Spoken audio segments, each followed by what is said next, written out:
So ఇక్కడ mummy అయితే పెద్ద గిన్నెనే పెట్టిందనమాట. చూడండి, దాంట్లోకి అయితే ఆయిల్ యాడ్ చేసుకోవాలి ఫస్ట్.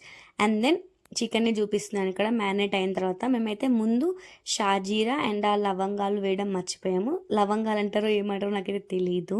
సో ఆ బ్లాక్ కలర్వి వేయడం మర్చిపోయాము, అవైతే వేసింది ఇప్పుడు. అండ్ దెన్ పొయ్యి మీద ఆయిల్లో కొంచెం బిర్యానీ ఆకు అండ్ దెన్ చికెన్ వేసింది. సో చూడండి, చికెన్ అయితే వాటర్ వాటర్ ఉంది, ఇలానే కావాలి మాకైతే. ఇప్పుడైతే మనం రైస్ కడిగి హాఫ్ అన్ అవర్ అయ్యింది. సో ఆ రైస్ని పొయ్యి మీద పెట్టిద్దాం. దానిలోకి మనం ఆయిల్ వేసుకోవాలి, 1 స్పూన్ ఆర్ 1.5 స్పూన్ మీ క్వాంటిటీకి తగ్గట్టు. కొంచెం కొత్తిమీర కరివేపాకు కూడా వేసుకోవాలి, షాజీరా బిర్యానీ ఆకు కూడా. ఇంకా ఏమైనా కావాలంటే వేసుకోవచ్చు. మా స్టైల్ అంటే మేము చేసే బిర్యానీలో మమ్మీ ఇవే వేస్తారు. అండ్ దెన్ ఇప్పుడు చికెన్ చూడండి ఉడుకుతుందనమాట. బబుల్స్లా వస్తుంది కదా, మీకు అర్థమవుతుంది దానివల్ల ఉడుకుతుంది అనేసి. సో తర్వాత మిగతా క్లిప్స్ అనేది తీయలేదన్నమాట, ఇంకా ఎక్కువ ఉడుకుతున్నది ఎందుకంటే ల్యాగ్ అవుతుంది వీడియో. సో